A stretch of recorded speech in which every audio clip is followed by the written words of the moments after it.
Gouverneur secret 1, la précédente cassette, nous avons parlé des extraterrestres, de leur ingérence, mais sur un ton peut-être un peu anodin. Il ne faut pas oublier qu'il y a de multiples espèces extraterrestres qui nous visitent. Toutes ne sont pas aussi anodines, et nous allons apporter quelques précisions à cet égard.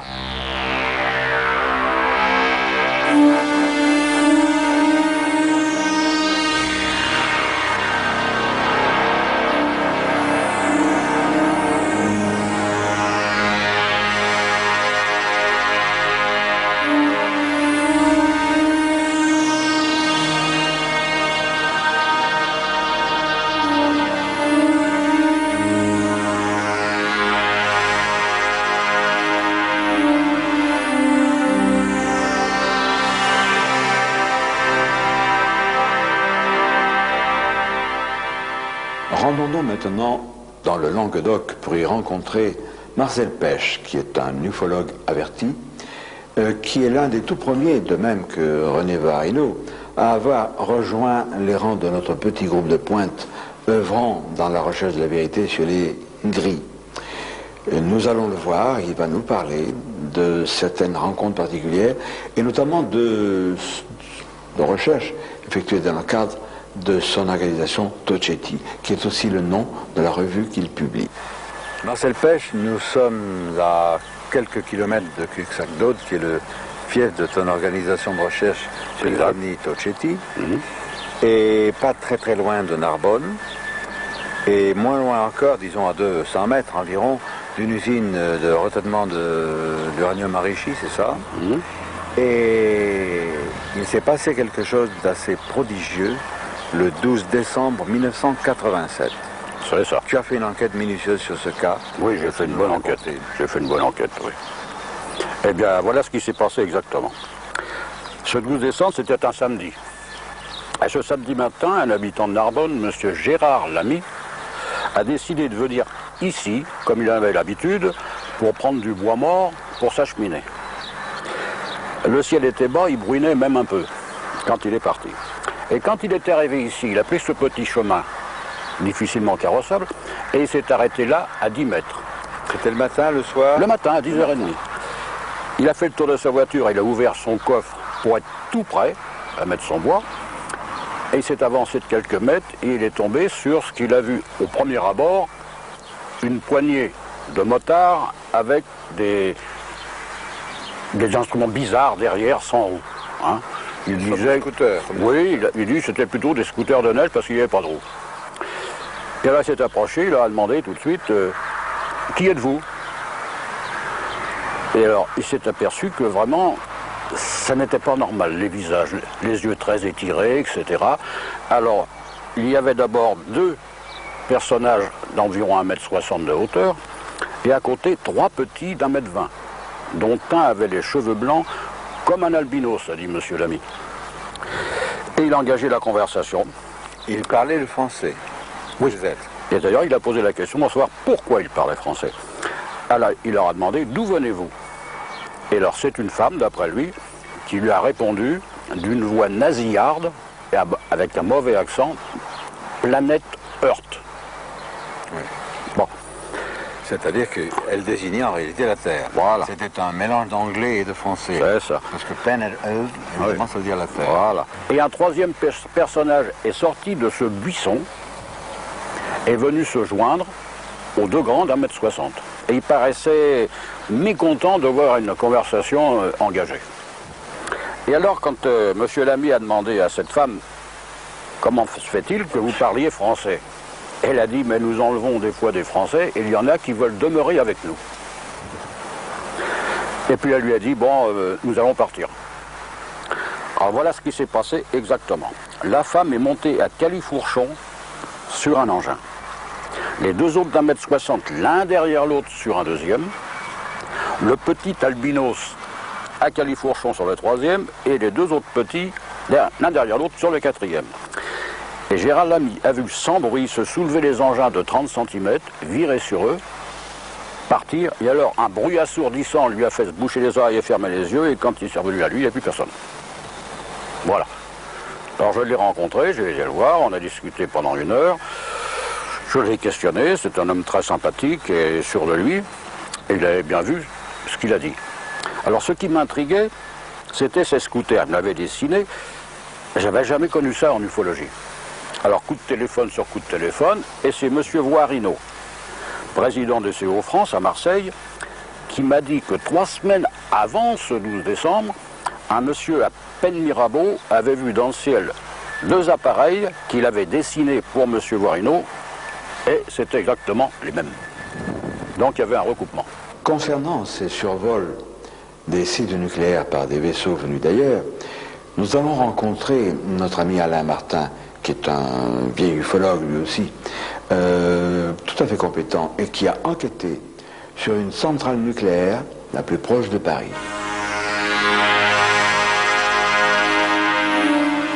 Sur fond de centrale nucléaire de Nogent-sur-Seine, nous rencontrons aujourd'hui un jeune vieil ufologue, un vieil ami, Alain Martin. Tu as commencé à t'intéresser à l'ufologie à un moment où peut-être on n'utilisait pas encore tout à fait le terme d'ufologie. C'était en 1975. Alors, nous sommes devant la centrale nucléaire de Nogent-sur-Seine. Explique-nous pourquoi. Eh bien, depuis 1979-1980, sur le secteur qui se trouve derrière nous, la centrale nucléaire de Nogent-sur-Seine a été construite. Et puis, bien entendu, ce fut progressivement comme un appel à tout un tas d'engins qui ont circulé par la suite. Nous en avons eu des preuves, aussi bien des témoignages très officiels comme des témoignages particuliers. Tu m'as parlé d'un engin qui s'est posé dans un village, carrément, ou à la sortie immédiate d'un village. C'est exact. En 1980, un cultivateur qui venait défricher sur le secteur de la centrale, bien avant qu'elle soit construite, pendant l'hiver, c'était en fin octobre, début novembre 80, ce monsieur sortait du village de Voulton. Il faisait nuit, bien sûr, puisqu'il était aux environs de 6 heures du matin.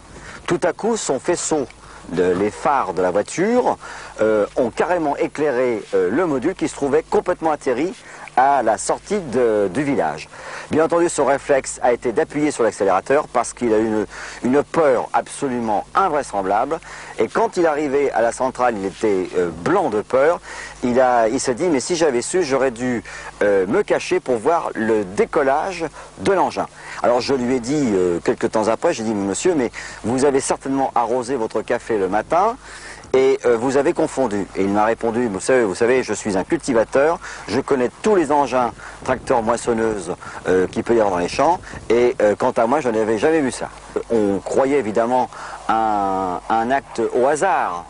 Et il y a eu des choses tout à fait exceptionnelles, c'est que d'autres personnes ont été témoins d'engins plein ciel tout autour de la centrale, que ce soit sur le secteur de Brest-sur-Seine, de Nogent, de Villiers-Saint-Georges, de Provins, où nous avons toutes les preuves écrites.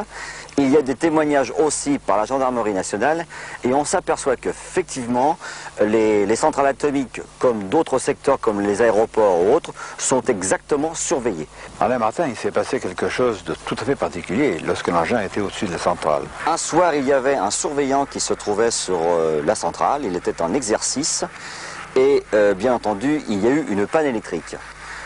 Tout l'établissement autour des 2 cheminées, toute l'électricité s'est éteinte, et ils se sont d'abord posé la question à savoir s'il n'y avait pas eu une panne tout à fait normale. Rien n'apparaissait illogique, et lorsque ce monsieur est sorti de son établissement, il a constaté en levant les yeux dans le ciel qu'il y avait une grosse boule rouge orangée qui se trouvait au-dessus. Et au bout d'une demi-heure, 3/4 d'heure environ, quand cette boule orangée a disparu, comme par hasard, comme par enchantement, l'électricité est revenue. Ce qui a déjà été constaté plusieurs fois en France, aussi bien dans le monde entier. Naturellement, ces observations d'engins étrangers au-dessus de nos sites nucléaires sont parfaitement connues de nos gouvernants. Rappelez-vous, dans la première cassette, Ovni Ibil, l'invasion a commencé, Robert Hastings, au Nouveau-Mexique, nous avait parlé du survol des sites nucléaires américains par des engins venus d'ailleurs. Signalons Prism, une revue particulièrement intéressante et très objective et très documentée, sur tout ce qui concerne l'ufologie et les grands courants plus ou moins occultes, tels que ceux qui président aux destinées des humains à travers les grilles. À lire absolument.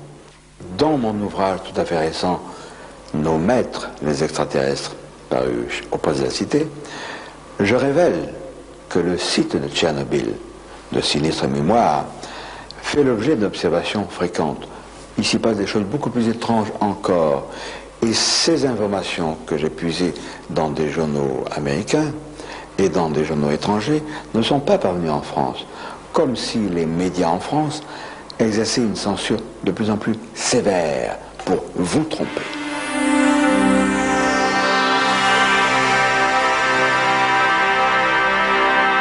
À propos de la conjuration du silence des autorités sur toutes ces manifestations ovni, nous allons interroger Eddie Brown de Costoun, qui est un de mes amis, qui va nous faire des révélations, et son propre témoignage concerne des consignes de silence. Eh bien, ça s'est passé en 76, lorsque j'ai fait l'école des sous-officiers donc à Nîmes. C'est l'époque d'ailleurs à laquelle je t'avais écrit, où on a eu notre premier contact. Et j'ai donc eu un témoignage personnellement indirect d'engins en manœuvre, c'est-à-dire que lorsque nous étions en manœuvre, j'étais donc un spécialiste radariste Hawk, donc dans les missiles anti-aériens, et donc étant de permanence à la console, donc devant l'écran de spot radar, j'ai déjà vu une tache traverser un écran donc qui fait environ 240 km de diamètre, d'un bord à l'autre de l'écran, et cet objet a traversé, cette tache lumineuse a traversé l'écran en à peu près 3-4 secondes, ce qui est quand même une vitesse phénoménale. Et de plus, en rentrant de manœuvre, j'ai un ami qui lui était donc à l'école dans les chars bitubes de Tran, qui sont donc aussi des chars anti-aériens, qui est venu me voir, sachant que je m'intéressais au phénomène OVNI, en me racontant que lorsqu'ils étaient à un bivouac donc de soir, ils campaient au-dessous d'une colline, et sur cette colline, tous ces chars bitubes étaient rangés donc comme à la parade. Et à ce moment-là, un engin est arrivé au-dessus de ces chars et a éclairé tous les chars simultanément par des faisceaux. Par des faisceaux. Et donc cet ami est venu me revoir en me disant, justement, toi qui t'intéresses au phénomène, tu aurais été enthousiasmé pour voir ça. Mais il m'a aussi dit donc qu'ils avaient reçu l'ordre, bien évidemment, à l'époque, de leur lieutenant de batterie, plus ensuite du chef de corps, de taire les événements de façon à ce que cela reste secret. Et comme évidemment tous ces jeunes étaient tous des élèves sous-officiers, donc des élèves engagés, bon, ben, le silence est resté dessus, jusqu'à maintenant. Silence, mais aussi désinformation. Il y a un très bon exemple, celui de l'affaire Cergy Pontoise, survenue le 26 novembre 1979, qui a fait le tour du monde.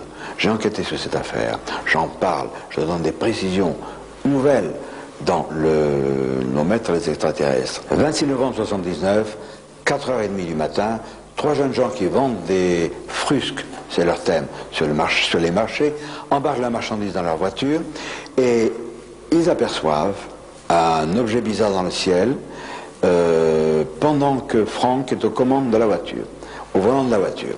Eux sont dans l'appartement et ils s'apprêtent à descendre des vêtements. Et ils voient cette chose lumineuse envelopper la voiture comme une boule. Alors ils sont inquiets, ils se précipitent, ils arrivent sur la voiture. Au moment où la boule se résorbe dans un cylindre lumineux qui s'en va rapidement. Et plus de Franck. Leur copain Franck qui était au volant a disparu.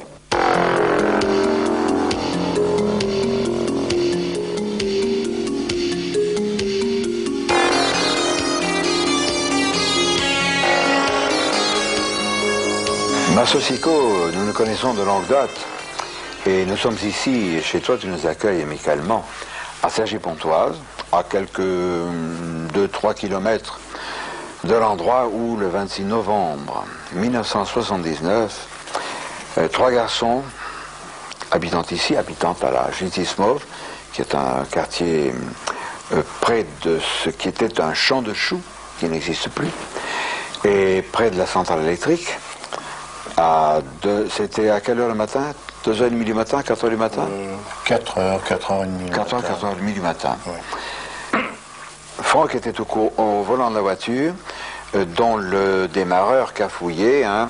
Il ne fallait pas qu'il cale, sans ça c'était les difficultés sans nom. Et il restait au volant pendant que les copains chargeaient la voiture. Et de la fenêtre du 3e étage de la Justice Mauve, qui est le nom du secteur où ils habitaient, Salomon et Jean-Pierre voient la voiture auréolée d'une boule de lumière. C'est ainsi que tout a commencé. Oui, quand même, à ce détail près que Franck était également dans l'appartement et regardant au dehors, il a vu une sorte de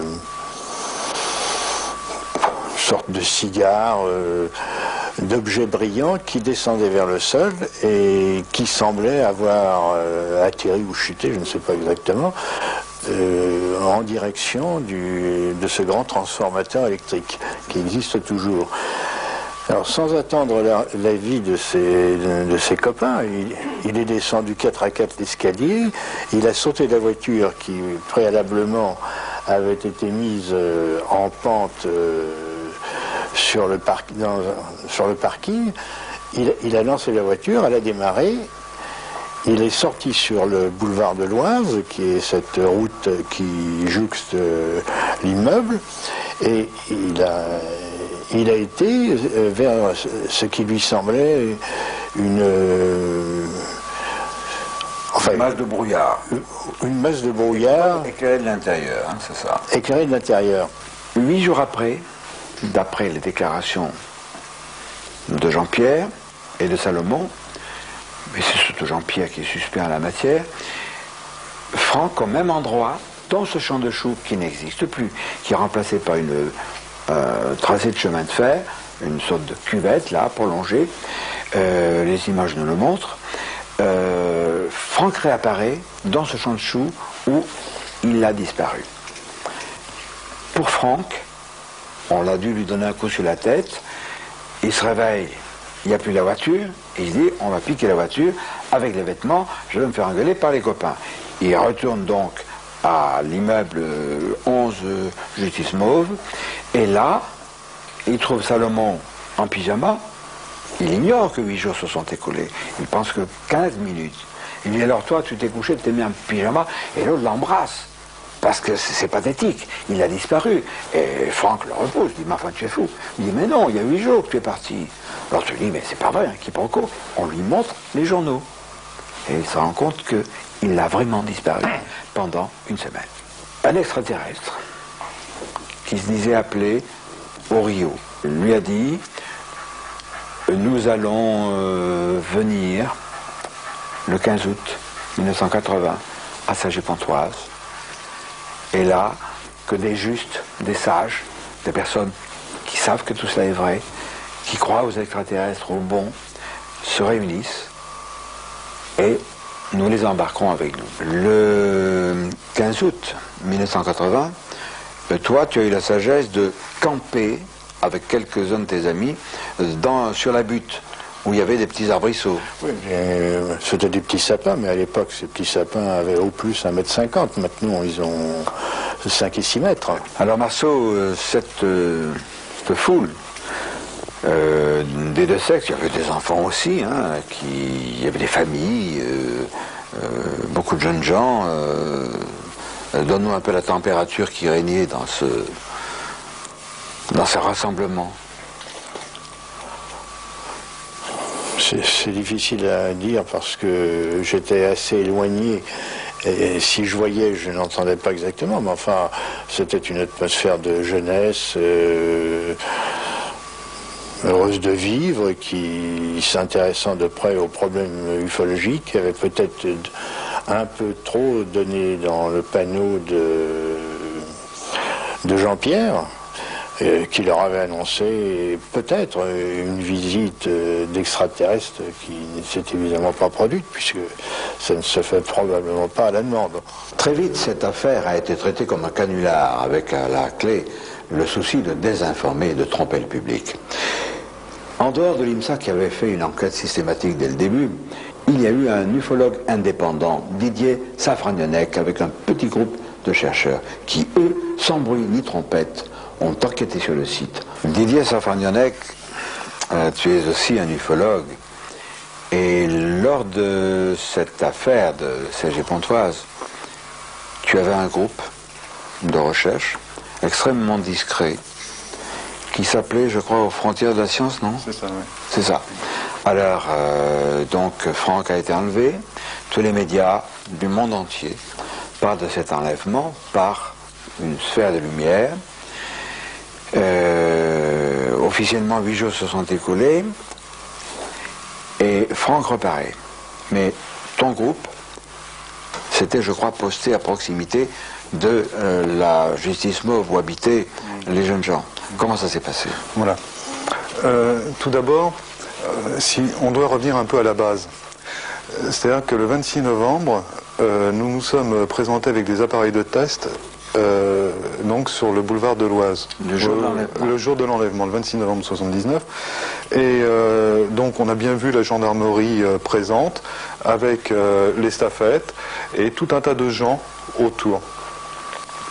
Quand les gendarmes sont partis, faire leur rapport après avoir été ramassé différents témoignages autour d'eux. Nous, on s'est présenté juste à côté du véhicule, on a enlevé notre compteur GGR et là, on a commencé à faire des tests qui nous ont quand même étonnés. J'explique pourquoi. Les premiers tests indiquaient au centre de la voiture une radioactivité de 120 milliroentgens/heure. C'est tout à fait... Des garçons. Bien sûr. La voiture où a disparu Franck. Après, on a donc fait les tests de résistivité du terrain. C'est-à-dire, ce test est très simple. Il consiste à mettre un contrôleur universel sur la gamme des 2 millions de ohms et de mettre les pointes à 1 mètre. Écartées d'1 mètre les unes des autres, à enfoncer à 1 mètre de la terre. Là, on a pu s'apercevoir que le test, que la mesure nous donnait 14 kiloohms, ce qui était tout à fait anormal puisque le terrain avait été trempé puisqu'il pleuvait, je crois, depuis au moins 2 ou 3 heures, une pluie fine. Et on a donc recontinué les tests de résistivité en dehors de la zone où se trouvait la voiture, et là on a trouvé des tests plus élevés. Et c'est-à-dire on a trouvé des tests de l'ordre de 25 à 30 kiloohms. Donc le terrain était beaucoup plus trempé. C'était peut-être parce que la voiture était présente que le sol était chauffé, puisqu'on a pu déterminer une température de 35 degrés centigrades à 1 mètre sous le sol avec une sonde. Et donc, après tous ces tests terminés, nous sommes repartis. On n'a pas cherché à voir les 2 témoins de l'enlèvement. Il s'est passé quelque chose de totalement anormal puisque les tests que toi et tes amis avaient appliqués au terrain ont décelé des anomalies. Tout à fait, parce que bon, déjà, une radioactivité de 120 milliroentgens/heure, on ne la trouve pas partout. 30 milliroentgens/heure, c'était les premiers postes de télévision couleur à condition qu'on le regarde à 10 ou 15 cm. C'est vrai que la radioactivité est naturelle, on a une radioactivité naturelle partout, dans une lampe de poche, un tube Odéon, bon c'est tout à fait logique, mais à ce taux-là, non. On a décidé donc de faire une planque. Parce qu'on était partagé quand même entre le canular, on ne savait pas pourquoi, et la chose réelle. Et le samedi 1er décembre à 4h30, 2 de nos enquêteurs du matin, bien sûr, 2 de nos enquêteurs qui étaient en planque à peu près à 200 mètres du bâtiment de Jean-Pierre et de Salomon, un principalement, puisque l'autre était endormi, a vu un halo lumineux, une espèce de nuage lumineux, et apparaître dans ce nuage au bout de 3-4 minutes une forme, une ombre d'un homme, ayant la taille à peu près celle de Franck, le halo a disparu. Et cette ombre s'est mise à s'agiter un peu partout autour d'elle, s'est mise à courir, à traverser la butte et le parking. Et donc l'enquêteur qui a vu ça a réveillé l'autre, ils ont vu quand même ces choses à deux, et après, ayant porté les yeux sur le 3e étage du bâtiment, ils ont vu qu'il y avait de la lumière et que des gens s'agitaient. Suite à ça, moi j'ai été réveillé à peu près vers 5h, 5h30 du matin, je me souviens plus tellement, où on m'a appris cette nouvelle. J'ai demandé qu'on fasse des tests sur le terrain, ils les avaient pas fait parce qu'ils avaient quitté précipitamment Cergy-Pontoise pour m'apprendre la nouvelle, chercher une cabine téléphonique qu'ils avaient du mal à trouver. Donc ils ont attendu qu'un café s'ouvre à côté de la gare pour me téléphoner la nouvelle. Bon, il était trop tard pour faire les tests, bien qu'ils soient retournés après, parce que c'est vrai, ils sont retournés après pour essayer de faire des tests. Les tests étaient négatifs. Voilà. Alors Didier Safranianek, ces chercheurs de ton groupe, le 1er décembre, 4h30 du matin, voient une sphère de lumière apparaître d'une silhouette, alors qu'on a dit officiellement que Franck était revenu le 3 décembre. Il y a donc un décalage de 3 jours. Ça t'a intrigué évidemment, ce retour, et qu'est-ce que tu as fait? J'ai téléphoné vers 9h, 9h30 ce samedi matin, je ne me souviens plus exactement de l'heure exacte, à Jean-Pierre. Je lui ai dit, maintenant on peut se voir, Franck est arrivé. Il me répond, comment sais-tu que Franck est arrivé? Je dis, mes 2 enquêteurs l'ont vu ce matin à 4h30. Et là, sa réaction, il a raccroché. Il a raccroché. Mais ce qui confirmait aussi, je m'excuse, quelques années plus tard, c'est qu'avec M. Marceau-Sicot, on a pris un rendez-vous avec Franck dans un café de la gare Saint-Lazare, où je lui ai dit, j'ai la preuve maintenant que tu as disparu 5 jours et non pas 7 jours. Je lui ai expliqué pourquoi, parce que 2 enquêteurs l'avaient vu, et la réponse de Franck a été tout à fait simple. C'est vrai, ça m'intéresse, ta théorie, mais il faut bien que tu comprennes que pour les gens, pour les médias, ça sera toujours 7 jours et non pas 5 jours. Voilà. Alors on peut enchaîner là-dessus, sans te demander ce que tu en penses, parce que moi je peux me mouiller. C'est notoire, si Franck a menti sur la date du retour, c'est un péché véniel, c'est pas très grave, parce qu'il a été entraîné par Jean-Pierre, qui lui a un tempérament d'escroc. Il a vu l'opportunité qui pouvait changer sa vie. Et pendant 48 heures, il a réfléchi. Et il a fait en sorte de convaincre Franck de dire, bon, tu vas te planquer pendant 24 heures, 48 heures, nous dirons que tu es revenu le 3 décembre et non pas le 1er. Ils ont bâti, ou Jean-Pierre, qui était le meneur, a bâti un plan qui allait lui permettre de créer, pas tout à fait une secte, mais une coterie, de se faire un auditoire où il délivrerait le message d'Oriot, les extraterrestres. Il allait exploiter ce filon pour tromper les gens. Tu as sur les genoux un dossier important. Il s'agit de quoi? Il s'agit d'un roman vérité qui se nomme Les Semeurs de la Nuit, qui parle de quelques affaires d'ufologie, donc aussi la disparition d'une personne âgée de 16 ans, qui a disparu pendant 16 ans aux États-Unis, plus l'affaire de Cergy-Pontoise et une autre affaire s'étant passée dans un petit village se trouvant entre la Dordogne et la Corrèze il y a quelques années. Les Semeurs de la Nuit, un roman vérité, avec un background authentique, bien sûr, comme son nom l'indique, qui paraîtra en 1993. Nous en reparlerons. Si le gouvernement se taise, nous font taire, ou tente de le faire, c'est qu'il y a quelque chose à cacher. L'affaire Cergy-Pontoise en est un exemple frappant. Dans ce remarquable ouvrage, Révélation de Jacques Vallée, paru aux éditions Robert Laffont, Jacques Vallée, et il nous l'apprend, et il me l'apprend aussi, son père était un magistrat à Cergy-Pontoise, il a grandi là-bas. Et Jacques est revenu en France, Jacques Vallée, pour faire une enquête systématique.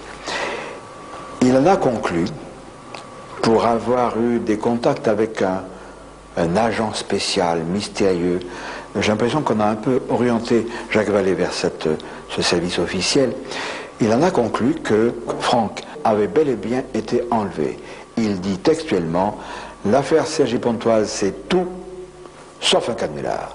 Donc Franck a été enlevé, mis dans une voiture par les services secrets français, et on a pu l'évacuer de ce lieu grâce à un tunnel dont Jacques pense et écrit que nous ne connaissions pas.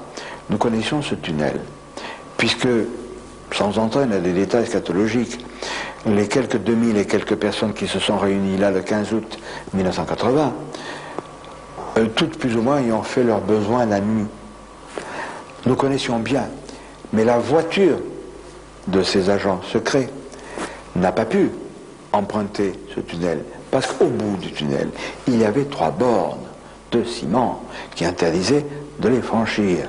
Et nous avons filmé et nous voyons encore dans le sol les traces de ces 3 bornes qui empêchaient de circuler. Donc, les autorités, par n'importe quel mensonge et avec n'importe quelle énergie, continuent de s'efforcer de nous tromper. Elles ont raconté les salades à Jacques Vallée, de même qu'elles nous ont raconté les salades à l'époque, le fameux Gépon de sinistre mémoire, nous tentait à faire croire que tout ça c'est un canular pour se rendre intéressant. Le Gépon n'a pas dit Jimmy Guieu et l'IMSA sont complices, mais peu s'en fallait, c'est moi qui accuse le Gépon d'être le complice d'une force noire à l'échelle planétaire qui nous indique de fausses pistes, qui nous raconte des histoires et qui nous trompe de façon éhontée. Le Crapouilleux de mars-avril 1992, consacré au secret des RG, nous en apprend de Werth et de Pamure. Je ne vais pas vous les commenter, il faut lire cela. Et vous comprendrez que nous soyons un petit peu irrités des harcèlements dont nous sommes les victimes, qui ne viennent peut-être pas des RG, il y a d'autres services. C'est peut-être pas le moment d'accuser publiquement qui que ce soit. Je voudrais vous montrer une publication de Pierre Rubikoff, extrêmement fouillée, sérieuse, les écoutes clandestines, moyens et contre-mesures. Ça peut vous servir. Il y a également ce supplément Media Micro, mais c'est en anglais.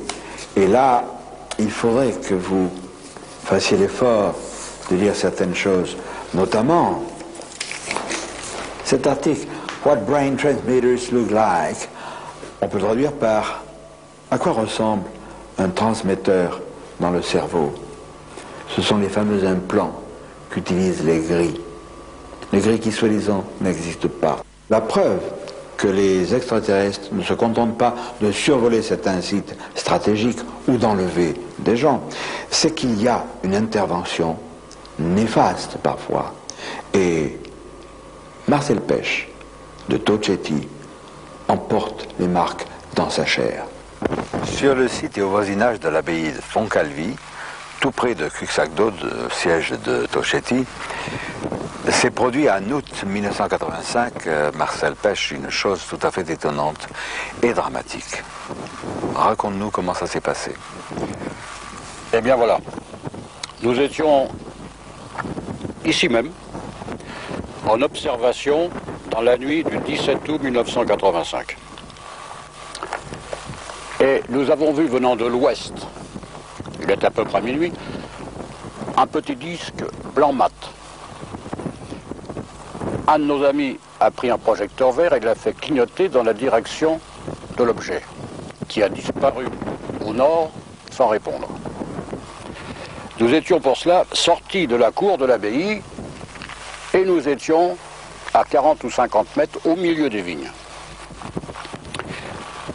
L'objet est revenu du nord, se dirigeant vers le sud. Alors nous avons refait clignoter le projecteur et il a disparu au sud sans répondre. Quelques minutes ont passé, excédé, 4 amis sont revenus dans la cour pour s'asseoir sur les fauteuils de camping. Et je suis resté avec un de mes amis qui a lui aussi a rebroussé chemin et je l'ai suivi à 3 mètres environ.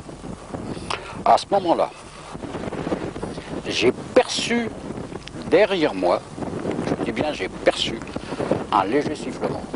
Et tout de suite, une flèche vert émeraude est venue se planter entre moi et mon ami, et sur plusieurs hectares, le terrain était vert émeraude. Et plus rien. Mais tout ça en une fraction de seconde. C'était un faisceau lumineux vert. Ah oui, oui, c'était un faisceau lumineux. Et plus rien. Alors, une des dames qui était là piquait une crise de nerfs, c'était terrible, et puis après, bon, on a levé le siège, parce que crise de larmes de ces dames, etc. Évidemment, c'était quelque chose de sensationnel quand même. Ne serait-ce que tous les hectares verts. Hein. Et nous sommes rentrés. 4 ou 5 jours plus tard, j'ai senti dans mes doigts une légère faiblesse. Et 1 mois ou 1 mois et demi après, alors là, j'avais atrophie complète des muscles des doigts. J'ai vu divers docteurs. L'un m'a dit « Attention, monsieur Pêche, ce que vous faites, c'est très dangereux. » Et le second m'a dit « C'est le rayon vert, c'est ça, et vous en avez pour la vie. » Je suis passé au CHU de Montpellier, scanner, etc., examen, et on n'a rien trouvé. Ensuite, j'ai vu ma main se déformer, mais ça ne s'accentue pas. Hein.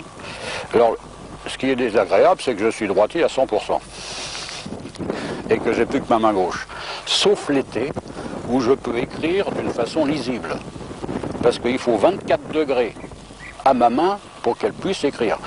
Alors l'hiver, c'est terminé, je ne peux pas écrire. Hein. Heureusement que... Ce qui est curieux, Marcel, excuse-moi de t'interrompre, c'est que il s'est produit sur ton bras gauche autre chose plus tard. Oui. Comment ça s'est déroulé?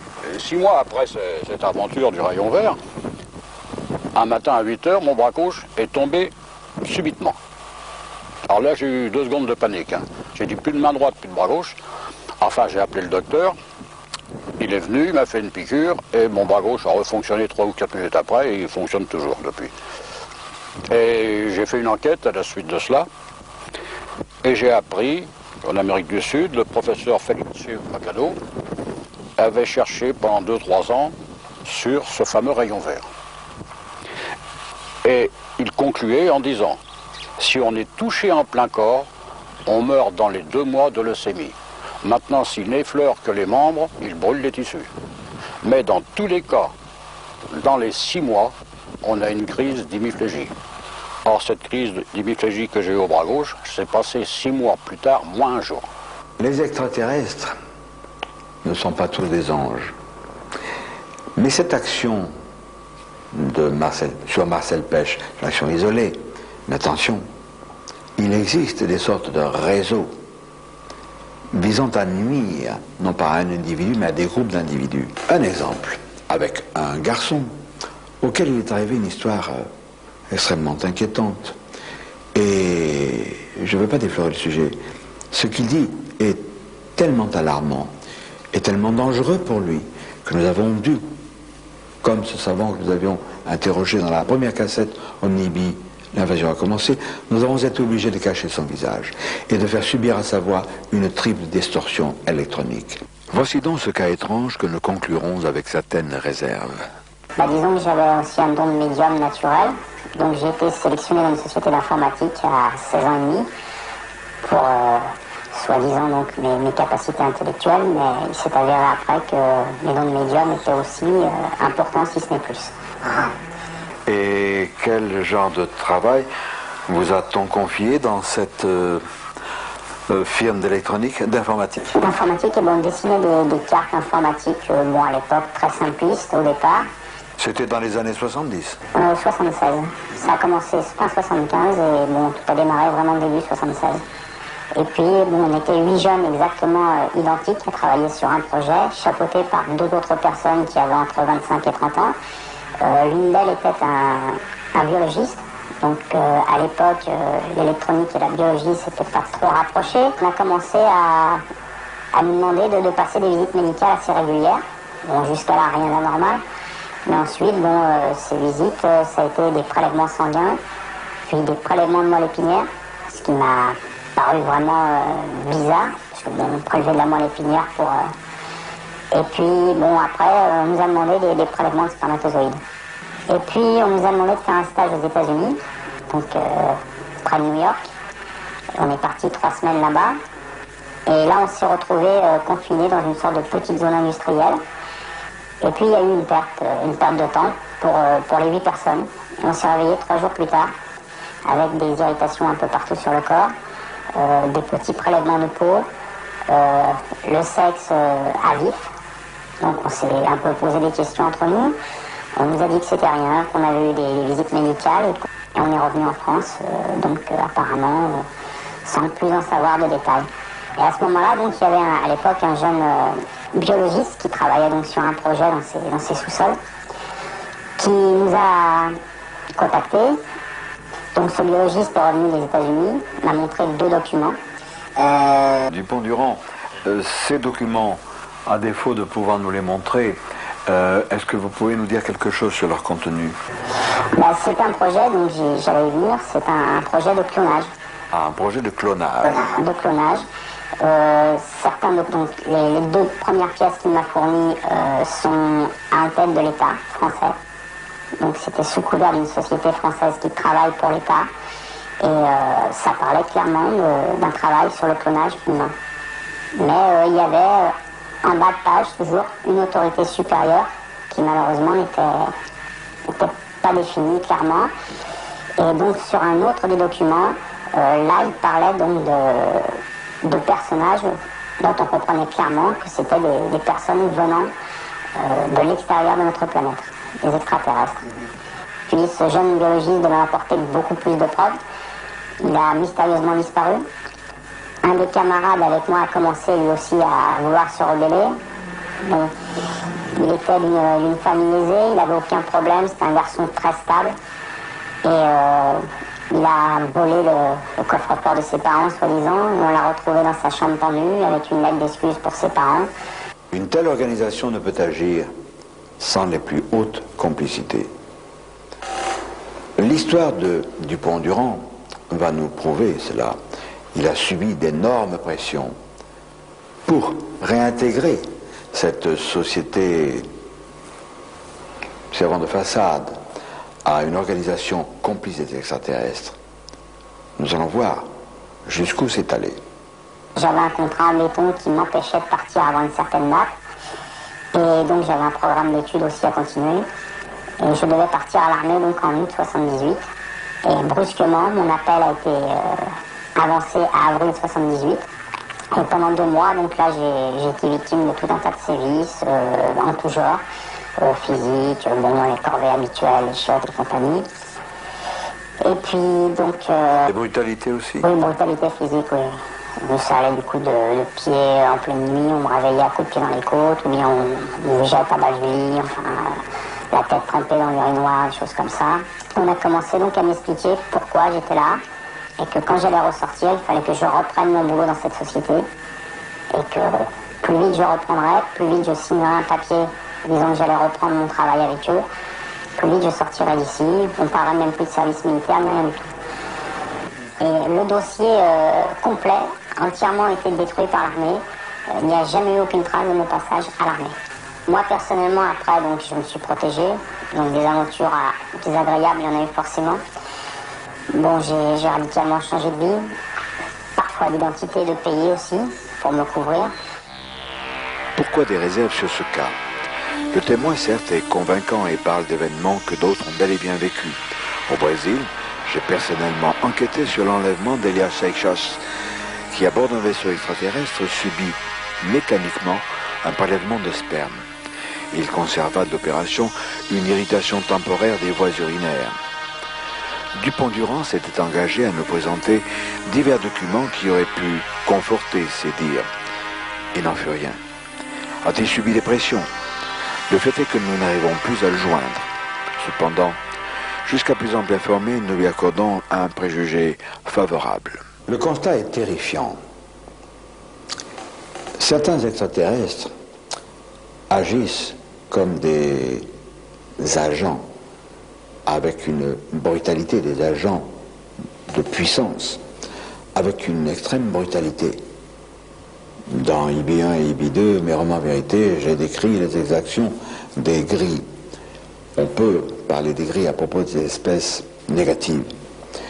Ce ne sont plus des études scientifiques, c'est vraiment toute autre chose. On peut dire que les ozomites, par exemple, font des recherches scientifiques, nous ont fait bénéficier, par l'envoi de leurs informations, d'une tentative d'ingérence, mais visant à nous faire accomplir des progrès. Mais en ce qui concerne ces extraterrestres négatifs, qu'il s'agisse des gris ou d'autres qui sont peut-être derrière eux, c'est terriblement inquiétant, parce que tout cela se fait avec la complicité d'organisations humaines, d'organisations politiques, d'organisations financières, d'organisations traîtresses, qui agissent un peu comme une super mafia planétaire. Ces magouilles officielles intéressent la paix et la guerre, et cet ouvrage, Notre allié Saddam Hussein, paru chez Olivier Orban, de Claude Angélé et Stéphanie Meignier, nous donne certains éclaircissements. Et comme je le pensais, je l'ai écrit avant la publication de ce livre, il y a une complicité entre l'Occident et Saddam Hussein, parce qu'il y a derrière tout ça le pétrole. Il y a d'autres complicités parce qu'il y a la drogue. C'est à un autre niveau. Ce n'est pas directement lié, mais nous y reviendrons. Bernard Arambert, La guerre économique mondiale, également chez Olivier Orban, car ces organismes officiels, tels que la trilatérale, alors, schématiquement, ça veut dire trois, bien sûr, l'Amérique du Nord, principalement les États-Unis, l'Europe et le Japon, sont une sorte d'hydre à trois têtes, dont les tentacules englobent le monde, notre planète, pour y exercer ces pressions, ces contrôles. À travers ces actions économiques, il y a parallèlement des actions politiques d'une autre organisation secrète, le CFR, Council on Foreign Relations, Conseil de relations étrangères, dont le siège est à Manhattan, dans le fief de David Rockefeller, qui en est aussi le président. Une organisation à laquelle appartenait bien sûr George Bush. Il y a également le groupe de Bilderberg. Bilderberg, cela vient du nom de l'hôtel Bilderberg, qui est dans une ville de Hollande, qui a vu se réunir des hommes de divers horizons, peu après la fin de la guerre, et qui ont monté une véritable organisation secrète, qui interfère parfaitement en toute amitié avec la trilatérale et avec le groupe CFR, toujours pour nous opprimer. Nous ne l'aurons pas. Moi, je crois avoir fait mes preuves depuis 40 ans que j'écris des romans de science-fiction où j'ai toujours montré mon amour pour l'Amérique. Quand j'ai posé le pied pour la première fois à New York, j'avais les larmes aux yeux, parce que c'était mon pays de cœur, pour lequel, et pour la France aussi, je m'étais battu pendant la guerre, pendant la résistance, et ensuite dans les commandos. Donc, on ne pourra pas me traiter d'être anti-américain, non. Mais il faut que le peuple américain sache qu'il est lui aussi trompé, qu'il est lui aussi entraîné vers un chaos. Nous allons y revenir. L'un de ces chaos, voici un dossier de Claudia Pacheco, la multinationale américaine des drogues. Là aussi c'est terrifiant. La drogue sert à financer certaines choses. Je lis dans IB1 les terriers des gris, mais autre chose également.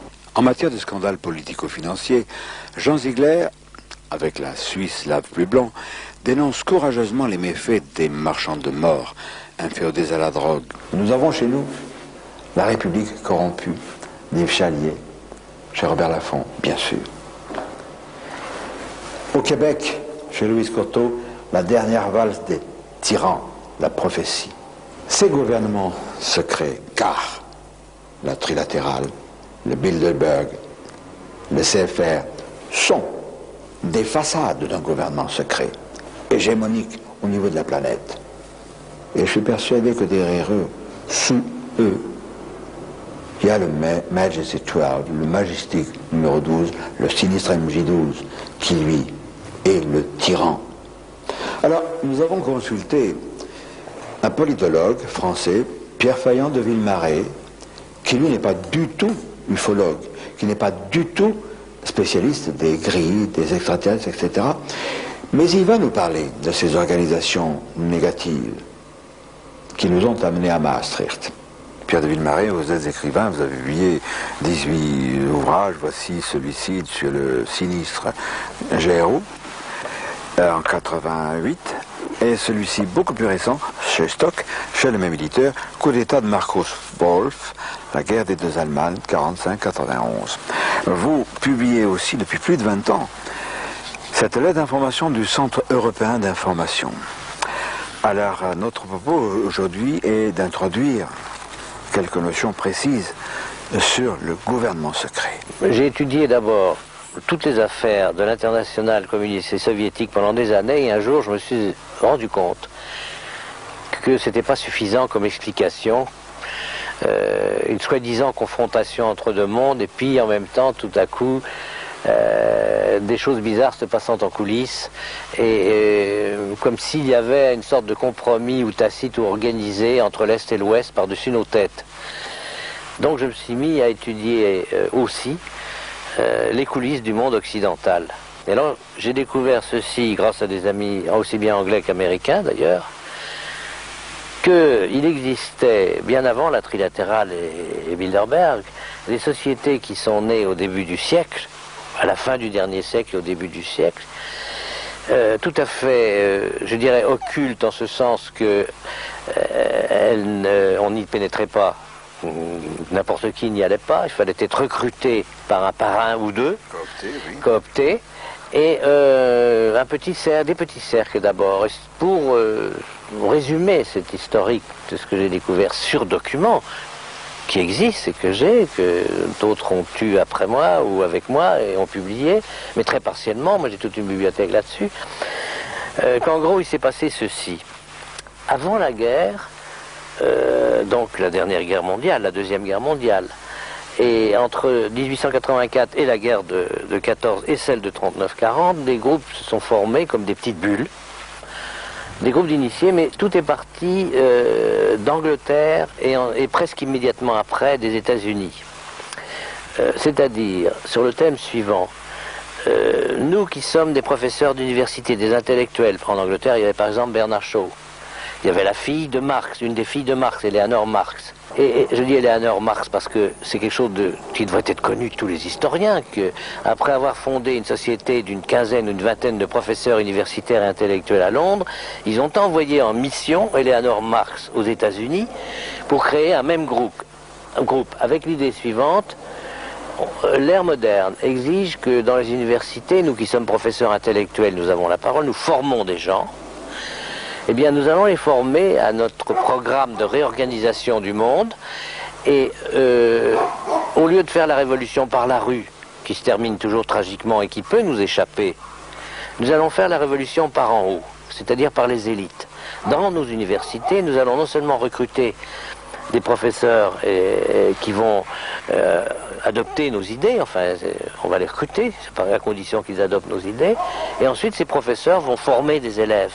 Alors il faut voir qu'il y a eu un siècle de travail comme ça. La société de Londres s'appelait la Société Fabienne, britannique, et ne recrutait que petit à petit, sans hâte, parce que c'est ça la différence avec les partis, les mouvements politiques. Il y a toujours l'objectif immédiat, le pouvoir tout de suite, par les élections. Eux, c'était pas ça. C'était le pouvoir dans l'ombre. Comme conseillers, ne cherchons jamais les premières places, mais soyons toujours là, indispensables, parce que nous sommes savants, parce que nous sommes professeurs universitaires spécialisés dans tel et tel domaine. La même chose aux États-Unis. Et c'est de là que sont nés, en gros, la synarchie, ce qu'on a appelé la synarchie, à Vienne, qui a essaimé sur toute l'Europe, puisque c'est en 22 dont je parle pour l'Europe. Or, il ne faut pas oublier qu'autour de Hitler, il y avait des gens affiliés à la Synarchie, des gens connus, Otto Abetz, Ernst Achenbach, de la grande banque qui était dans les grandes banques avec Hermann Haps, qui d'ailleurs ont protégé et récupéré et protégé des banques juives, comme la banque Warburg dont on parle quelquefois. Il y a eu un livre assez connu là-dessus. Un feuilleton. Et un feuilleton à la télévision, mais on oublie de dire tous ces liens secrets qui existaient entre ces gens. Au début, ça paraissait une fantaisie, ce gouvernement occulte, derrière n'importe quel gouvernement. Mais si, les Synarques avaient envoyé des gens à Londres, des gens à Alger, et il y avait des gens à Vichy, et chacun a dédouané les autres après la libération, quoi qu'ils aient fait, et pendant longtemps. Les Anglais et les Américains surveillaient ça de leur côté, et s'occupaient, eux, de détruire l'ordre établi. Alors, il y avait un empire. Parce que c'est là où il faut voir l'évolution de ces sociétés occultes. Au départ, et on le trouve dans le pacte synarchique dès 1922, puisqu'il a été rédigé en 22, mais seulement découvert au moment de la guerre, la Deuxième Guerre mondiale, il est dit textuellement qu'il faut réorganiser le monde en 5 grands ensembles économiques qui sont, alors il faut se mettre dans le contexte de 22, la Panamérique, la Pan-Europe, non, ils disent la Pan-Eurafrique à ce moment-là, parce que l'Europe avait des projections sur l'Afrique, le Commonwealth britannique, la Pan-Asie, et donc il dirigeait le monde en 5 grands ensembles économiques. Alors arrive la guerre, donc ils ont été obligés de réviser au fur et à mesure des bouleversements de 45, 44, 45, un peu leur ordre. C'est-à-dire qu'ils se sont dit il vaut mieux carrément faire sauter le Commonwealth, qui était intégré complètement à la couronne, mais à condition que l'Empire français, on dit les Anglais, parce qu'il y a beau avoir des coteries, il y a des rivalités à l'intérieur de ces coteries semi-occultes, il faut détruire l'Empire français. Les Américains étaient d'accord, d'autant plus que les gens de l'OSS devenus CIA, je dis pas tous, il y avait des initiés dans tous ces mouvements. Bien sûr qu'on ne peut pas cataloguer tout un mouvement en bloc, c'est le tort quelquefois de certains de nos amis, c'est de vouloir que tout passe par le trou de serrure, puisqu'un tel est du club, donc c'est un salaud. Non, il faut voir ce qu'il fait, ce qu'il dit, parce qu'il y a des gens qui entrent dans ces clubs par opportunisme politique, par carriérisme, mais il ne faut pas se faire d'illusions. Tous ne sont pas des initiés. Je donne un exemple. Mon beau-père connaissait bien Pinet, le président Pinet, et un jour il lui dit « Qu'est-ce que vous allez faire dans cette société qui s'appelle Bilderberg ?» Bon, on va en parler, je vais expliquer ce que c'est que Bilderberg, mais Pinet lui répond « Vous savez, on rencontre des gens intéressants dans ce club. » C'était aux années 50, ça, hein, après la fondation de Bilderberg qui date de 1954. Moi je trouve qu'on a des réunions dans un pays puis un autre, ça me fait voir du pays, et pendant que ces gens-là, ils m'embêtent avec leur discours, parlent de refaire le monde, moi je m'en vais faire du footing. Alors mon beau-père lui avait dit, président Pinet, vous servez de caution à des gens qui dans votre dos, eux, travaillent. Car déjà, j'ai des textes qui datent de 1932 de ces milieux-là, des textes internes, où on parle du nouvel ordre mondial sans arrêt. Donc c'est pas une découverte que le président Bush l'ait dit après la guerre du Golfe. C'est simplement une confirmation. Parce qu'on ne nous fera pas croire que ces gens-là ont toujours le même langage à travers un siècle, sans qu'il y ait une doctrine à la base. Il y a un fil conducteur. Alors, après la guerre, il y a donc la soi-disant guerre froide qui commence, je dis soi-disant, puisqu'ils ont été mêlés à, comme on peut lire dans mes livres, à certaines affaires secrètes. J'ai quand même vu que c'était une horrible mascarade. On voulait bien empêcher le communisme de nous prendre ici comme les pays d'Europe de l'Est, mais on ne voulait pas le détruire, on voulait s'arranger avec lui, ce qui est très différent. Et il y a des milliers et des milliers de gens qui sont morts d'avoir cru que l'Occident les aiderait à se libérer du totalitarisme communiste. Naît Bilderberg en 1954.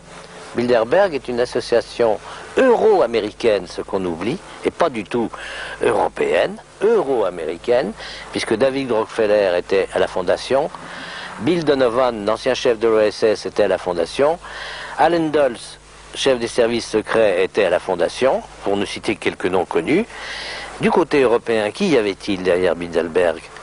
Jean Monnet, et tous les gens de l'équipe qui ont dit il faut faire l'Europe, faire l'Europe, faire l'Europe. Bon, mais leur Europe. Et ce qui ne veut pas dire une Europe de la liberté. Alors la trilatérale, j'en parle tout le temps, c'est quoi? Elle est née en 73 d'une réunion qui s'était tenue en 72 à Davos, en Suisse, où j'étais. Mais je n'étais pas invité. J'étais par hasard chez les amis à Davos. J'ai vu, je me suis cogné à Henry Kissinger, à des gens très connus. J'ai fini par demander à mes amis suisses, mais qu'est-ce qui se passe? J'ai vu des soviétiques, j'ai dit, qu'est-ce qui se passe? 73, hein. Attention, il n'y avait pas encore l'écroulement du mur. Et ils me disent, ah, mais il y a une réunion bizarre, la police est sur les dents, il faut surtout pas qu'on sache qui est là, c'est interdit de prendre des notes, de prendre des photos. Bon, j'ai quand même eu par mes amis suisses beaucoup de choses, et même eu la sténographie de leurs débats internes. Ce qui m'a beaucoup éclairé en 72, parce qu'ils annonçaient qu'ils allaient créer l'année d'après un organisme, ils n'avaient pas dit lequel. Et, mais l'homme qui, de cette concertation, où il y avait une centaine de gens, donc j'ai parlé de Kissinger, il y avait des Japonais, il y avait une délégation soviétique, dont un vice-ministre du gouvernement soviétique. Et n'oublions pas que c'était, soi-disant, toujours la guerre froide. Bon. Or, ils étaient là. Et la conclusion applaudie par les soviétiques dans ce vice-ministre qui s'appelait Bykov, qui existe encore, de M. Perlmutter, un économiste américain très connu, était la suivante. Écoutons bien, hein, 72-73, ça c'était l'hiver 72-73. Il faut qu'avant 20 ans, nous ne soyons plus que 200 ou 300 multinationales dans le monde à contrôler tout ce qui est recherche, exploitation, répartition des matières premières clés de notre époque.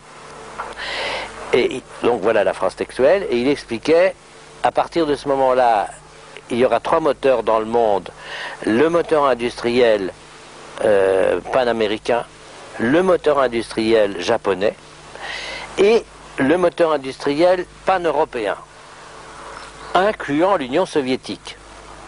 En 72-13.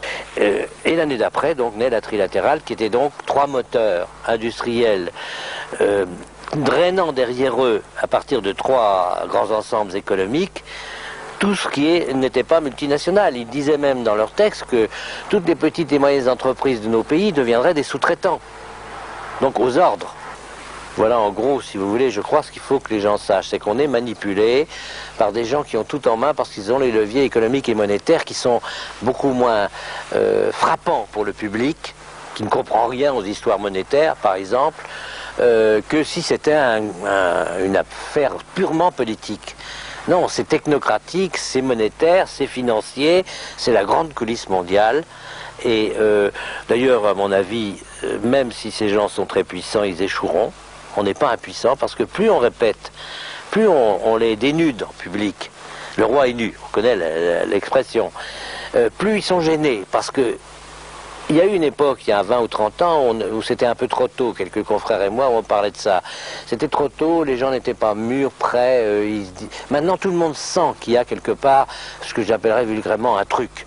Ce qui explique que les Français, qu'on croyait endormis, se réveillent tout d'un coup quand il y a une discussion autour d'une chose comme Maastricht, parce qu'ils sentent instinctivement qu'il y a quelque chose qui est truqué dans la coulisse. Ils voudraient savoir. Les dés sont pipés. Voilà, ils savent que les dés sont pipés. Pierre de Villemarais, je l'ai dit et je le répète, n'est pas un ufologue. Il n'est pas du tout spécialiste de ces problèmes. Mais ce qui est terrifiant et inquiétant, c'est que ces conclusions rejoignent les nôtres. Cette ingérence étrangère est liée aux extraterrestres. Et cette ingérence n'est pas une abstraction. On nous a, au cours du mois de septembre et dans les mois qui ont précédé, raconté quantité de choses. Il faut voter pour Maastricht, il faut unir l'Europe, etc. Je suis bien d'accord, je suis tout à fait d'accord, et je me répète, je me cite, mais c'est vrai, depuis 40 ans que j'écris des bouquins de science-fiction, dès la première décennie, j'ai toujours prôné les États-Unis d'Europe et ceux du monde, mais pas à travers la mainmise de la trilatérale, du CFR. Non, pas ça, autre chose. Alors Maastricht, ça nous a amené à la victoire du oui.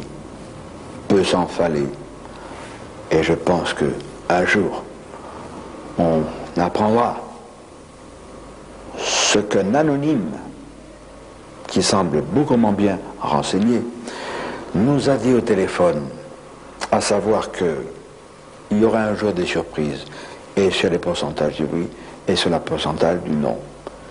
Et si vous me permettez, une remarque un peu cavalière, un peu leste. On s'est fait couillonner à Maastricht.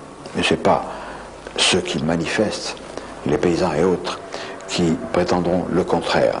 Alors savoir que indirectement ou directement, les extraterrestres négatifs, les gris par exemple, ou ceux qui sont derrière, que nous ne connaissons pas encore, sont mêlés à tout cela, tirent les ficelles, c'est lourdement inquiétant.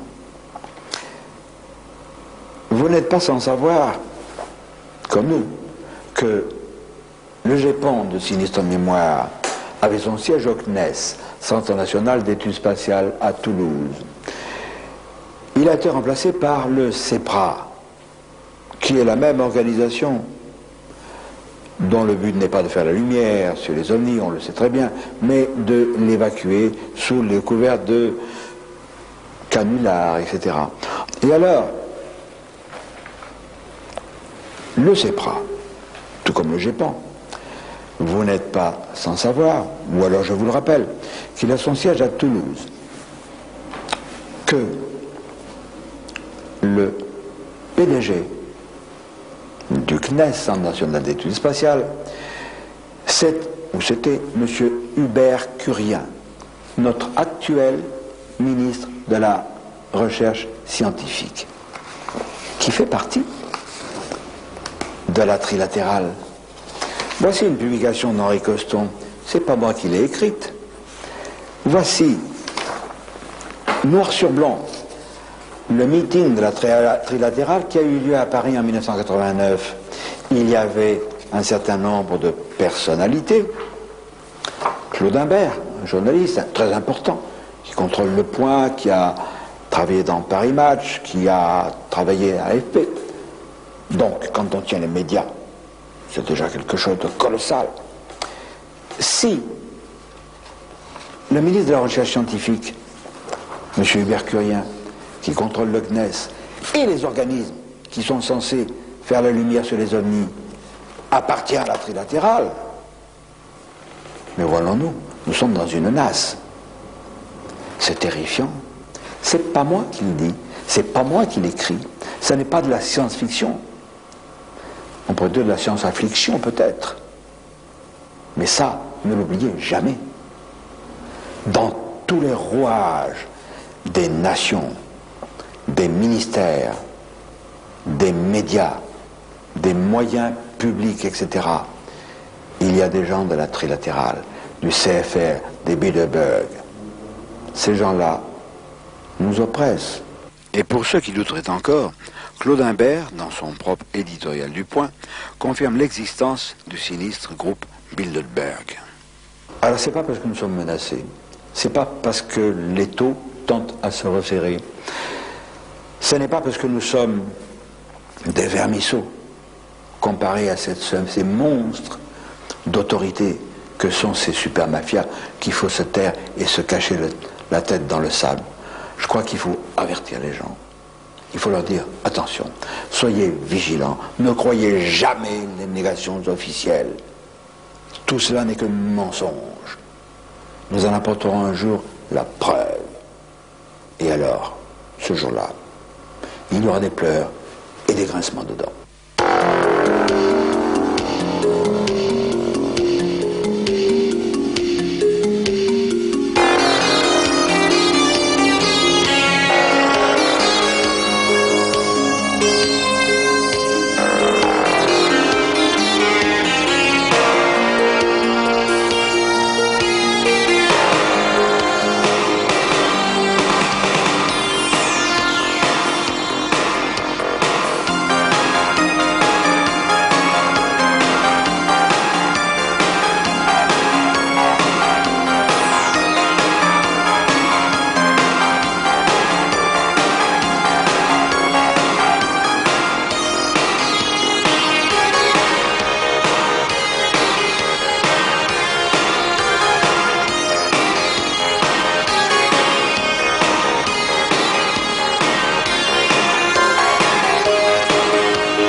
Gouverneur secret 1, la précédente cassette, nous avons parlé des extraterrestres, de leur ingérence, mais sur un ton peut-être un peu anodin.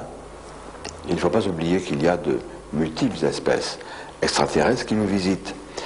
Toutes ne sont pas aussi anodines, et nous allons apporter quelques précisions à cet égard.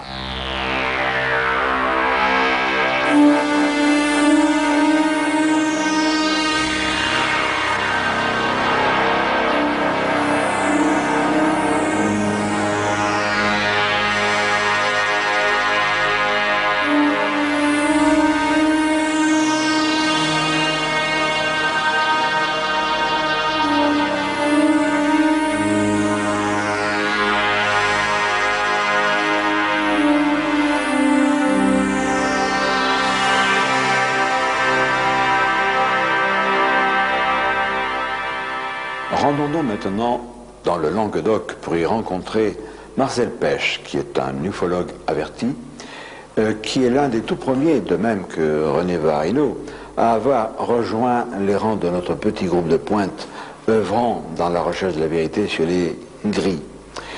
Nous allons le voir, il va nous parler de certaines rencontres particulières et notamment de recherches effectuées dans le cadre de son organisation Tocetti, qui est aussi le nom de la revue qu'il publie. Marcel Pêche, nous sommes à quelques kilomètres de Cuxac-d'Aude, qui est le fief de ton organisation de recherche sur les ovnis Tocetti, et pas très très loin de Narbonne, et moins loin encore, disons à 200 mètres environ, d'une usine de retraitement d'uranium enrichi, c'est ça. Et il s'est passé quelque chose d'assez prodigieux le 12 décembre 1987. C'est ça. Tu as fait une enquête minutieuse sur ce cas. Oui, j'ai fait une bonne enquête. J'ai fait une bonne enquête, oui. Eh bien, voilà ce qui s'est passé exactement. Ce 12 décembre, c'était un samedi. Et ce samedi matin, un habitant de Narbonne, M. Gérard Lamy, a décidé de venir ici, comme il en avait l'habitude, pour prendre du bois mort pour sa cheminée. Le ciel était bas, il bruinait même un peu quand il est parti. Et quand il est arrivé ici, il a pris ce petit chemin, difficilement carrossable, et il s'est arrêté là à 10 mètres. C'était le matin, le soir? Le matin, à 10h30. Il a fait le tour de sa voiture, il a ouvert son coffre pour être tout prêt à mettre son bois, et il s'est avancé de quelques mètres, et il est tombé sur ce qu'il a vu au premier abord, une poignée de motards avec des instruments bizarres derrière, sans roue. Hein. Il disait, scooters. Oui, il dit que c'était plutôt des scooters de neige parce qu'il n'y avait pas de roue. Et là, il s'est approché, il a demandé tout de suite qui êtes-vous? Et alors, il s'est aperçu que vraiment, ça n'était pas normal, les visages, les yeux très étirés, etc. Alors, il y avait d'abord 2 personnages d'environ 1,60 m de hauteur, et à côté, 3 petits d'1,20 m, dont un avait les cheveux blancs comme un albinos, a dit M. Lamy. Et il a engagé la conversation. Il parlait le français. Oui. Et d'ailleurs, il a posé la question de savoir pourquoi il parlait français. Alors, il leur a demandé d'où venez-vous? Et alors, c'est une femme, d'après lui, qui lui a répondu d'une voix nasillarde et avec un mauvais accent, planète Earth. Oui. Bon. C'est-à-dire qu'elle désignait en réalité la Terre. Voilà. C'était un mélange d'anglais et de français. C'est ça. Parce que Planet Earth, évidemment, ça veut dire la Terre. Voilà. Et un troisième personnage est sorti de ce buisson, est venu se joindre aux 2 grands d'1,60 m. Et il paraissait mécontent de voir une conversation engagée. Et alors, quand M. Lamy a demandé à cette femme comment se fait-il que vous parliez français, elle a dit, mais nous enlevons des fois des Français et il y en a qui veulent demeurer avec nous. Et puis elle lui a dit, bon, nous allons partir. Alors voilà ce qui s'est passé exactement. La femme est montée à califourchon sur un engin. Les 2 autres d'1,60 m, l'un derrière l'autre sur un deuxième. Le petit albinos à califourchon sur le 3e et les 2 autres petits, l'un derrière l'autre sur le 4e. Et Gérard Lamy a vu sans bruit se soulever les engins de 30 cm, virer sur eux, partir, et alors un bruit assourdissant lui a fait se boucher les oreilles et fermer les yeux, et quand il s'est revenu à lui, il n'y a plus personne. Voilà. Alors je l'ai rencontré, j'ai été le voir, on a discuté pendant 1 heure. Je l'ai questionné, c'est un homme très sympathique et sûr de lui, et il avait bien vu ce qu'il a dit. Alors ce qui m'intriguait, c'était ces scooters. Il me l'avait dessiné, j'avais jamais connu ça en ufologie.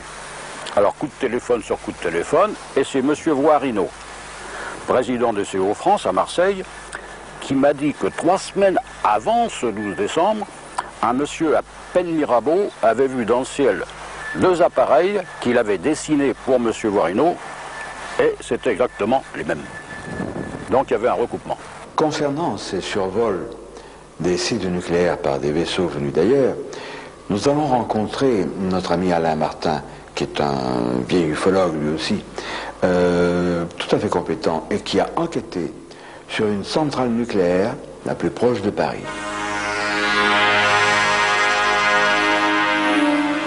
Sur fond de centrale nucléaire de Nogent-sur-Seine, nous rencontrons aujourd'hui un jeune vieil ufologue, un vieil ami, Alain Martin. Tu as commencé à t'intéresser à l'ufologie à un moment où peut-être on n'utilisait pas encore tout à fait le terme d'ufologie. C'était en 1975.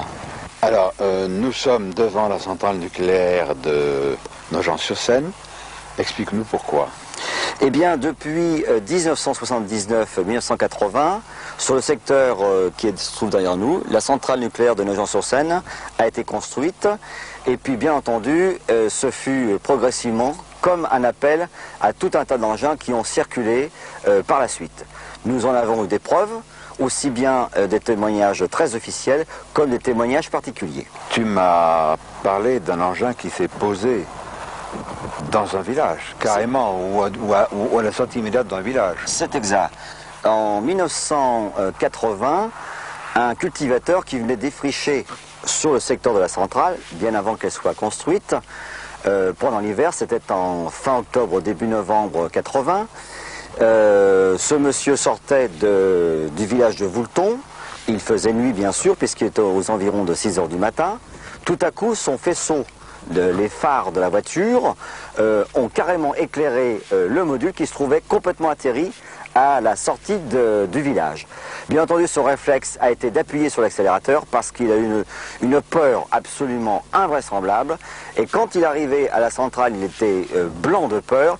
Il s'est dit, mais si j'avais su, j'aurais dû me cacher pour voir le décollage de l'engin. Alors je lui ai dit, quelques temps après, j'ai dit, monsieur, mais vous avez certainement arrosé votre café le matin, et vous avez confondu. Et il m'a répondu, vous savez, je suis un cultivateur, je connais tous les engins tracteurs moissonneuses qu'il peut y avoir dans les champs, et quant à moi, je n'avais jamais vu ça. On croyait évidemment à un acte au hasard.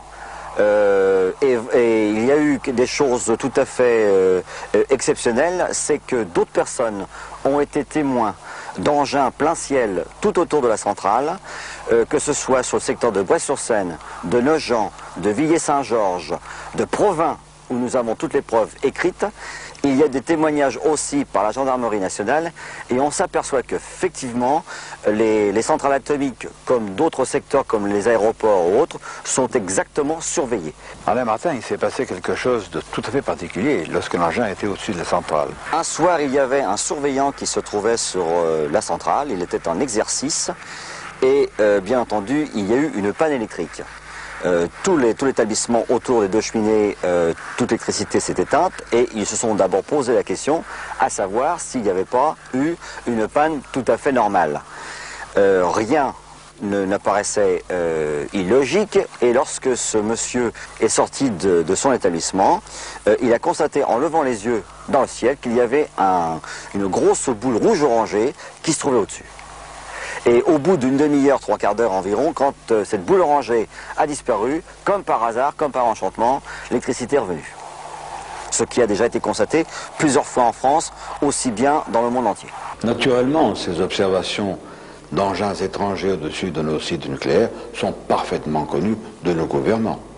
Rappelez-vous, dans la première cassette, Ovni Ibil, l'invasion a commencé, Robert Hastings, au Nouveau-Mexique, nous avait parlé du survol des sites nucléaires américains par des engins venus d'ailleurs. Signalons Prism, une revue particulièrement intéressante et très objective et très documentée sur tout ce qui concerne l'ufologie et les grands courants plus ou moins occultes tels que ceux qui président aux destinées des humains à travers les grilles.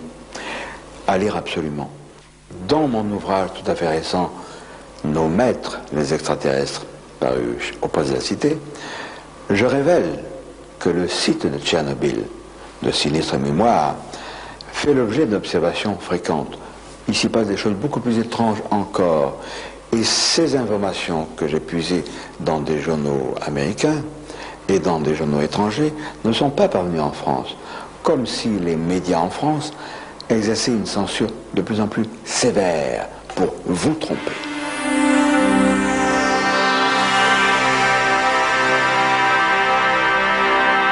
À propos de la conjuration du silence des autorités sur toutes ces manifestations ovni, nous allons interroger Eddie Brown de Costoun, qui est un de mes amis, qui va nous faire des révélations, et son propre témoignage concerne des consignes de silence. Eh bien, ça s'est passé en 76, lorsque j'ai fait l'école des sous-officiers donc à Nîmes.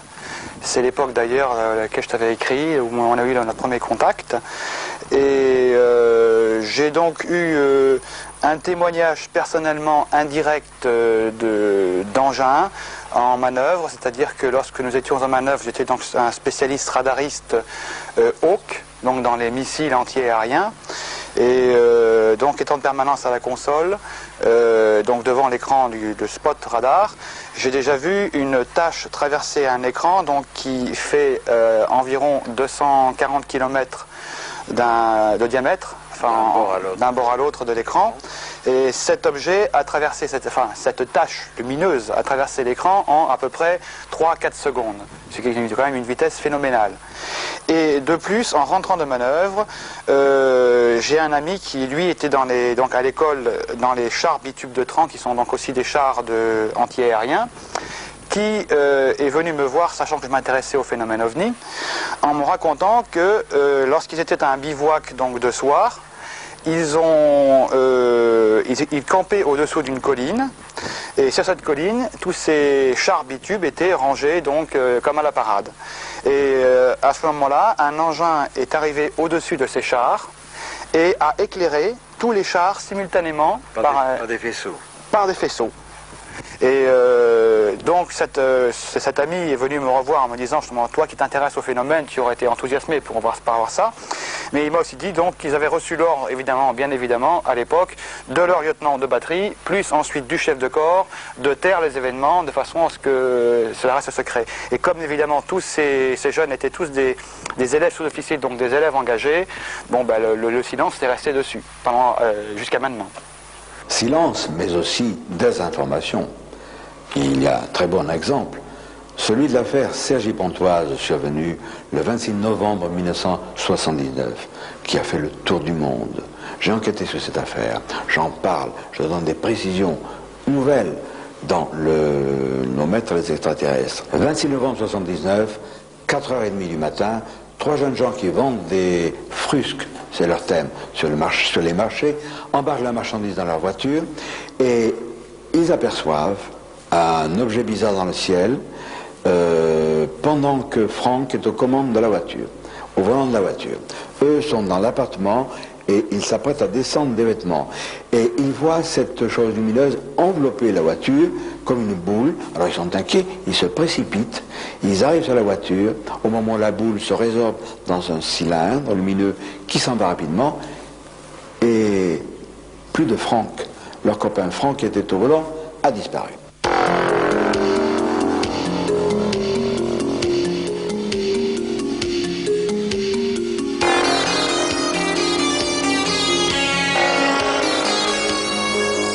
Marceau Sicot, nous nous connaissons de longue date et nous sommes ici, chez toi, tu nous accueilles amicalement, à Cergy-Pontoise, à quelques 2-3 kilomètres de l'endroit où, le 26 novembre 1979, 3 garçons habitant à la Justice Mauve, qui est un quartier près de ce qui était un champ de choux, qui n'existe plus, et près de la centrale électrique. C'était à quelle heure le matin? 2h30 du matin, 4h du matin? 4h, 4h30. 4h, 4h30 du matin. Ouais. Franck était au volant de la voiture, dont le démarreur cafouillait. Hein. Il ne fallait pas qu'il cale, sans ça c'était les difficultés sans nom. Et il restait au volant pendant que les copains chargeaient la voiture. Et de la fenêtre du 3e étage de la Justice Mauve, qui est le nom du secteur où ils habitaient, Salomon et Jean-Pierre voient la voiture auréolée d'une boule de lumière. C'est ainsi que tout a commencé. Oui, quand même, à ce détail près que Franck était également dans l'appartement et regardant au dehors, il a vu une sorte de cigare, d'objet brillant qui descendait vers le sol et qui semblait avoir atterri ou chuté, je ne sais pas exactement, en direction de ce grand transformateur électrique qui existe toujours. Alors sans attendre l'avis de ses copains, il est descendu 4 à 4 l'escalier, il a sauté de la voiture qui préalablement avait été mise en pente sur le parking, il a lancé la voiture, elle a démarré, il est sorti sur le boulevard de l'Oise, qui est cette route qui jouxte l'immeuble, et il a été vers ce qui lui semblait une masse de brouillard. Une masse de brouillard. Éclairée de l'intérieur, hein, c'est ça. Éclairée de l'intérieur. 8 jours après, d'après les déclarations de Jean-Pierre et de Salomon, mais c'est surtout Jean-Pierre qui est suspect en la matière, Franck, au même endroit, dans ce champ de choux qui n'existe plus, qui est remplacé par une tracé de chemin de fer, une sorte de cuvette là, prolongée, les images nous le montrent, Franck réapparaît dans ce champ de choux où il a disparu. Pour Franck, on a dû lui donner un coup sur la tête, il se réveille, il n'y a plus la voiture, et il se dit, on va piquer la voiture, avec les vêtements, je vais me faire engueuler par les copains. Il retourne donc à l'immeuble 11 Justice Mauve, et là, il trouve Salomon en pyjama, il ignore que 8 jours se sont écoulés, il pense que 15 minutes. Il dit, alors toi, tu t'es couché, tu t'es mis en pyjama, et l'autre l'embrasse. Parce que c'est pathétique, il a disparu. Et Franck le repousse, il dit, mais enfin tu es fou. Il dit, mais non, il y a 8 jours que tu es parti. Alors tu lui dis, mais c'est pas vrai, hein, quiproquo. On lui montre les journaux. Et il se rend compte qu'il a vraiment disparu pendant une semaine. Un extraterrestre, qui se disait appelé Orio, lui a dit, nous allons venir le 15 août 1980 à Saget-Pontoise. Et là, que des justes, des sages, des personnes qui savent que tout cela est vrai, qui croient aux extraterrestres, aux bons, se réunissent et nous les embarquerons avec nous. Le 15 août 1980, toi, tu as eu la sagesse de camper avec quelques-uns de tes amis sur la butte, où il y avait des petits arbrisseaux. Oui, c'était des petits sapins, mais à l'époque, ces petits sapins avaient au plus 1,50 m. Maintenant, ils ont 5 et 6 mètres. Alors, Marceau, cette foule des deux sexes, il y avait des enfants aussi, hein, il y avait des familles, beaucoup de jeunes gens. Donne-nous un peu la température qui régnait dans ce rassemblement. C'est difficile à dire parce que j'étais assez éloigné et si je voyais, je n'entendais pas exactement, mais enfin, c'était une atmosphère de jeunesse heureuse de vivre, qui s'intéressant de près aux problèmes ufologiques, avait peut-être un peu trop donné dans le panneau de Jean-Pierre.